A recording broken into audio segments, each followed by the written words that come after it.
Good evening to you, ladies and gentlemen. We thank you for joining us in this edition of the Primetime Newscast on Equinox Television. Abdoulaye Babale dismissed as Director General of Elections Cameroon. It is the fallout of a meeting of ELECAM board members which took place today in Yaoundé.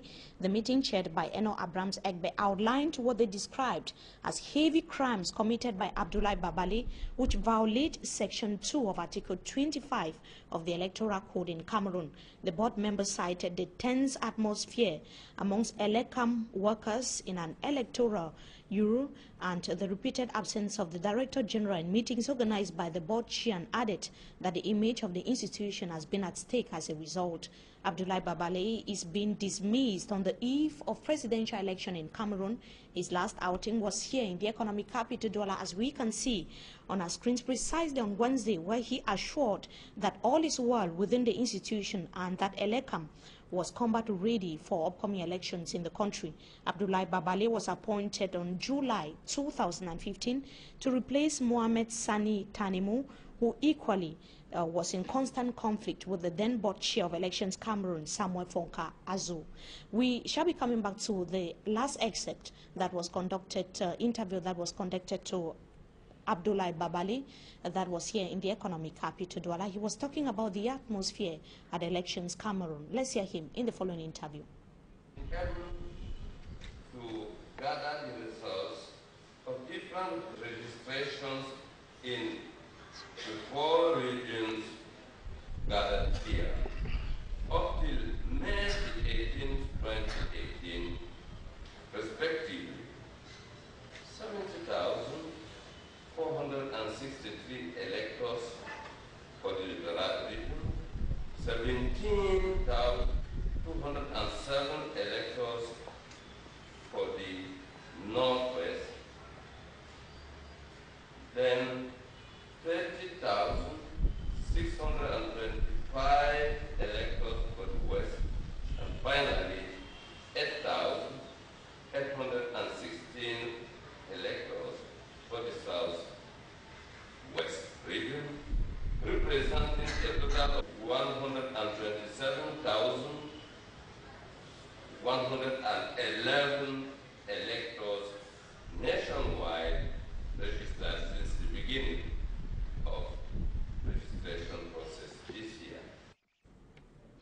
That is an excerpt of the Director General of Elections Cameroon, Abdoulaye Babale, that was dismissed today following a meeting of the board members of Elections Cameroon that took place in the nation's capital. It is the outcome of the ongoing conflict between the board chair. It is not new within the elections governing body in the country. The previous board chair of Elections Cameroon was equally having constant conflict with the Director General that was equally dismissed and replaced by Abdoulaye Babale. That was in 2015.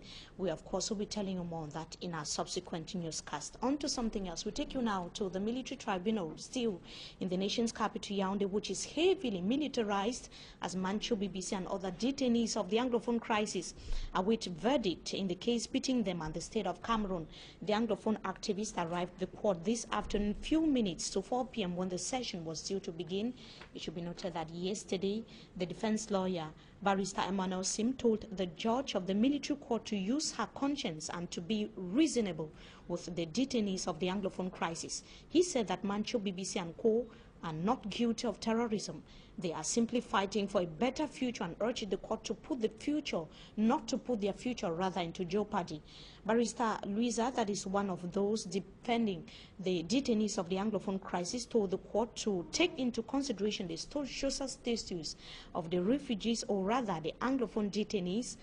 They said that finding Mancho, BBC, and co. in Yaoundé for crimes they committed in Bamenda and Dimbe is illegal, according to the defense lawyers. As I indicated, the verdict is expected today. Mancho, BBC, is being accused of has been found guilty of terrorism, secession, and revolution. He was simply acquitted during the hearing that took place in the month of April 2018 of rebellion, civil war, destruction of property, and killing. We would be telling you more on that in our subsequent newscast. We now take a look at how the Anglophone crisis is affecting some Cameroonians that have been migrating within and out of the national territory. Figures advanced by UNESCO officials say that they are stepping up efforts to curb the rate of migration into and out of the national territory. They are training experts, including researchers, educationists, and lot others to manage refugee situations via different mechanisms alongside government officials that are said to be inefficient as far as the situation is concerned. Innocent as it tells us more in this report. 2 years since the socio-political crisis started and escalated, over 21,000 Anglophones have been registered in neighboring country Nigeria as refugees. Reason for government silence on the situation, according to commentators and observers, is due to lack of social and political will, plus challenges it faces in helping refugees in the east and far north regions. Reasons why, to them, government closes eyes to the Anglophone refugee situation in Nigeria.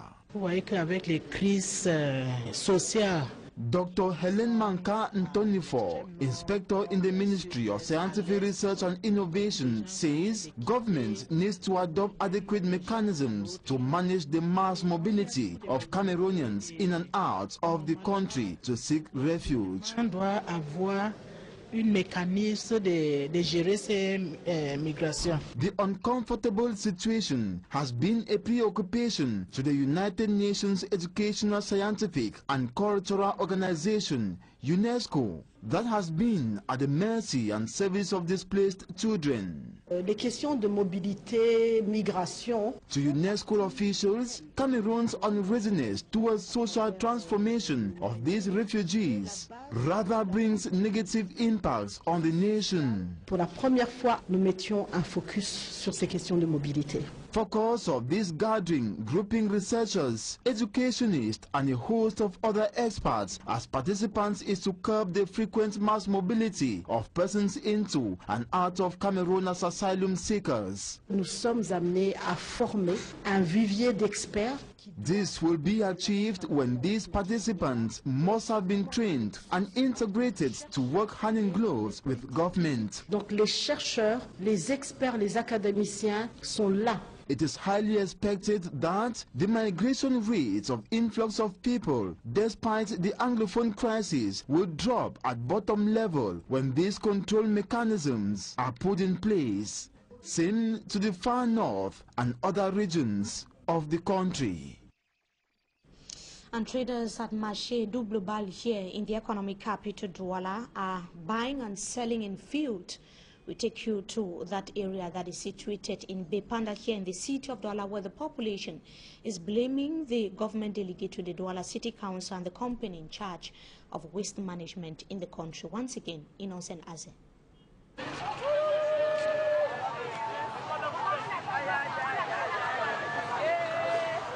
This is Doublebal Market in Bepanda, Douala 5 municipality, colonized by heaps of garbage. It's 2 weeks now since they throw the dead there. So many people around here, they are just bringing all dead, they are putting it there.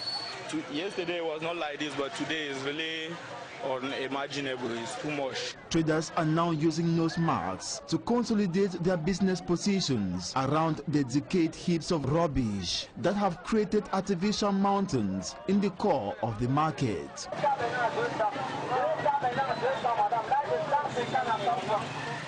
These mountains of debts have slowed down business as traders cannot be located by their steady customers. Our business is not going well because of the debt, because it is blocking too much customers from trespassing to come this way to buy.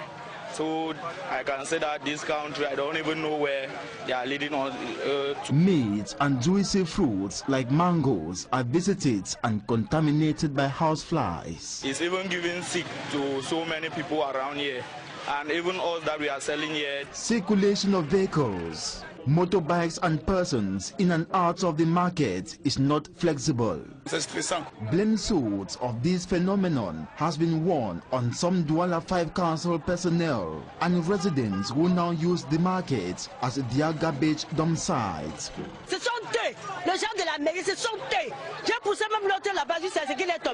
On the part of the traders, some of them say they have never had plans of dumping dirt in this commercial area, but the worsening situation instigated them. Business persons at the Double market, in astonishment, draw the attention of the Douala City Council and the garbage collection company, Hisakam.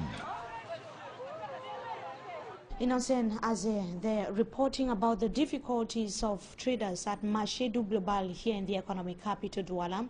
It is situated in Bipanda. They can now heave a sigh of relief after the garbage ship was emptied, or the garbage ships were emptied last night by the government delegate to the Douala City Council and the company in charge of waste management. We now come to our feature page in this edition of the news. We take you to the Akongdoe neighborhood in the nation's political capital, harboring one of the hills that have given the name, given Yaoundé the attribute of the town of 7 hills. What caught our attention there is the rock, a portion of the rock that has split into 2 and is endangering the lives of local inhabitants. Babla Jonathan tells us more in this report.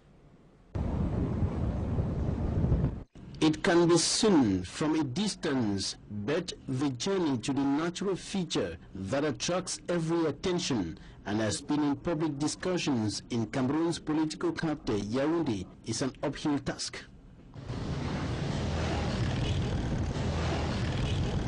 The large rock is planted on a hill in Akongdoe in the Yaoundé 6 subdivision. At the foot of the rock, houses have been constructed. They are harboring over 100 families.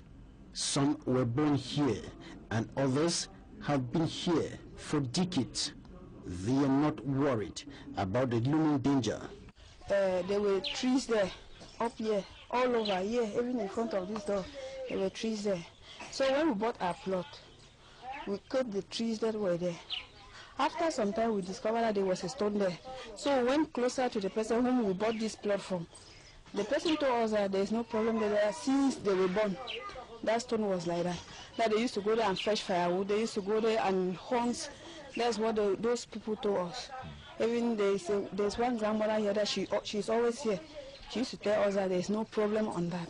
And I myself have witnessed it. I went over there. I've gone round the stone, going this way or the other way around to look for firewood. There's no problem on it. So we are not even afraid of it since they have been there for years. And they met it also like that. So we don't have any problem on that. We are not afraid of that stone. Je suis là plus de 40 ans. Thierry Achiri has been living here for 40 years and says the shape or position of the rock has not changed. La pierre est là. Nous on cueille les mangues là-bas. Je suis justement allé visiter comme ça là. And David Betangbe has gone closer to the rock to see if it could collapse in the future and says it is buried in a deep hole. It is a source of water for several inhabitants of this part of Yaoundé. The water that people are drinking down there, the water comes from here. Because when you go closer to that store, you will discover that there is water down, right down. That water is saving those people that are down this valley because they don't have water there. So it is through this stone that they have water here. Us, we will have our own drinking water. Everywhere here you see well. Even in front of me here, this is my water here, this well. Principal of GHS Boli Famba in my 16 Boya southwest region of the country is nowhere to be found. She was picked up. She's called Enanga Georgina. She was picked up and taken to an unknown destination by some unidentified individuals few hours ago in that part of the southwest region of Cameroon. Investigations on course. It is happening barely few days to the start of the General Certificate of Education examinations across the national territory. There are equally reports of a chaotic atmosphere in Santa as well as in Batibo of the Mezam and Momo divisions of the northwest region of Cameroon, amidst reports of how several persons are said to have been killed. We are gathering information on the ground. We would be keeping you updated as soon as we are informed. We thank you so much, televiewers, for joining us in this edition of the Primetime Newscast on Equinox Television. Wishing you a blessed stay in the company of our programs. Until we meet again, goodbye.